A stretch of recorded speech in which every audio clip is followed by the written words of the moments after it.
নবী হযরত মুহাম্মদ মুস্তাফা সাল্লাল্লাহু আলাইহি ওয়াসাল্লাম জঙ্গলের পাশ দিয়ে হেঁটে যাচ্ছিলেন। তখন দয়াল নবী দেখতে পেলেন এক ইহুদি একটি হরিণকে বেঁধে রেখেছে। হরিণটি বিশ্বনবী হযরত মুহাম্মদ মুস্তাফা সাল্লাল্লাহু আলাইহি ওয়াসাল্লামকে দেখার পর সাথে সাথে বলল, ইয়া রাসূলুল্লাহ, ইয়া হাবিবাল্লাহ, আজ সকালে আমি আমার বাচ্চাদেরকে বাসায় রেখে খাবারের সংগ্রহের জন্য বের হয়েছিলাম। হে আল্লাহর নবী, এমন সময় ইহুদি আমার সামনে আসে এবং আমাকে বন্দী করে ফেলে। তখন থেকে এই পর্যন্ত আমাকে বন্দী করে রেখেছে। ইয়া রাসূলুল্লাহ, আমার দুধের বাচ্চা রয়েছে। সকাল থেকে এই পর্যন্ত আমি তাদেরকে দুধ খাওয়াতে পারিনি। হয়তোবা তারা আমাকে না পেয়ে অনেক অস্থির হয়ে পড়েছে এবং তাদের গলা দুধ না খাওয়ার কারণে শুকিয়ে গেছে। হে আল্লাহর নবী, ওগো আল্লাহর হাবিব, আমি শেষবারের মতো আমার বাচ্চাদের সাথে একবার সাক্ষাৎ করতে চাই। দয়া করে আপনি এর একটা ব্যবস্থা করে দিন। হরিণের এই আরজে শুনে বিশ্বনবী হযরত মুহাম্মদ মুস্তাফা সাল্লাল্লাহু আলাইহি ওয়াসাল্লামের অন্তর কেঁদে উঠল। নবীজি ইহুদিকে বললেন, হে ইহুদি, তুমি কেন এই হরিণকে আটকে রেখেছ?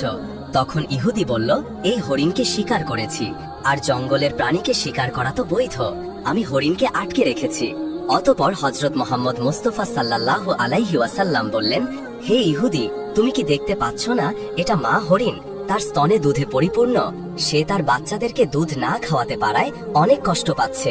অতঃপর তুমি তাকে ছেড়ে দাও। ইহুদি বলল, আমি অনেক কষ্ট করে তাকে শিকার করেছি, আর তোমার কথা মতো আমি তাকে ছেড়ে দেব? তখন বিশ্বনবী হযরত মুহাম্মদ মুস্তাফা বললেন, তুমি তাকে ছেড়ে দাও। সে শেষবারের মতো তার সন্তানদের সাথে দেখা করতে চায়। তার সন্তানদের সাথে দেখা করে এবং তাদেরকে দুধ পান করিয়ে সে আবার তোমার কাছে ফিরে আসবে। বিশ্বনবীর এই কথা শুনে ইহুদি বলল, বনের হরিণ কি আপনার বাপদাদার সম্পদ, যে তাকে একবার ছেড়ে দিলে সে আবার ফিরে আসবে? শিকার করা প্রাণী আজ পর্যন্ত ফিরে এসেছে, এটির কি কোনো নজির আছে? বিশ্বনবী হযরত মুহাম্মদ মুস্তাফা সাল্লাল্লাহু আলাইহি ওয়াসাল্লাম যখন দেখলেন ইহুদি কোনোভাবেই হরিণটিকে ছেড়ে দেওয়ার জন্য রাজি হচ্ছে না, তখন দয়ার নবী মুহাম্মদ সাল্লাল্লাহু আলাইহি ওয়াসাল্লাম ইহুদিকে বললেন, হে ইহুদি, তুমি হরিণটিকে ছেড়ে দাও, তার বিনিময়ে তুমি আমাকে বেঁধে রাখো। হরিণ যদি না আসে, তারপর তুমি আমাকে সারা জীবন বেঁধে রাখবে। তখন ইহুদি বলল, তাহলে এই কথাই রইল, আমি হরিণটিকে ছেড়ে দিচ্ছি, বিনিময়ে তোমাকে বেঁধে রাখছি। হরিণ যদি ফিরে না আসে, তাহলে তোমাকে কোনোদিন মুক্তিদান করব না। অতঃপর ইহুদি হরিণটিকে ছেড়ে দিল এবং দয়ার নবী হযরত মুহাম্মদ মুস্তাফা সাল্লাল্লাহু আলাইহি ওয়াসাল্লামকে বেঁধে রাখল। ছাড়া পেয়ে হরিণটি তাড়াহুড়া করে জঙ্গলের মধ্যে হারিয়ে গেল। এরপর ইহুদি মনে মনে ভাবতে লাগলো, হরিণটি আর কোনোদিন ফিরে আসবে না। এই লোকটাকে আমি সারা জীবন বেঁধে রাখব। এই লোকটির চেয়ে বোকা মানুষ আর পৃথিবীতে নেই। একটা বনের হরিণের জন্য সে নিজের জীবনকে বিপদে ফেলল। অতঃপর হরিণটি দৌড়াতে দৌড়াতে তার সন্তানদের কাছে এসে পৌঁছালো। সন্তানেরা তাকে জিজ্ঞাসা করল, আম্মাজান, আজ সকাল থেকে আপনি কোথায় ছিলেন? আমরা আপনার জন্য অপেক্ষা করতে করতে ক্লান্ত হয়ে পড়েছি।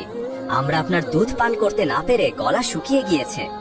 তখন মা হরিণটি তার সন্তানদেরকে বলল, ও আমার সন্তানেরা, তোমরা শেষবারের মতো আমার সাথে দেখা করে নাও, আমার দুধ পান করে নাও, আর জীবনে তোমাদের সাথে হয়তোবা দেখা নাও হতে পারে। তখন হরিণের সন্তানেরা তাকে বলল, আম্মাজান, কেন আপনি এমন কথা বলছেন? কেন জীবনে আর আপনার সাথে দেখা হবে না?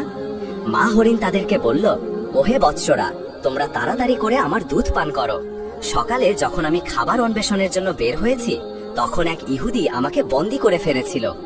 অতঃপর মায়ার নবী মুহাম্মদ মুস্তাফা সাল্লাল্লাহু আলাইহি ওয়াসাল্লাম সেই পথ দিয়ে যাচ্ছিলেন। তখন আমি তাকে ডেকে তোমাদের কথা খুলে বললাম।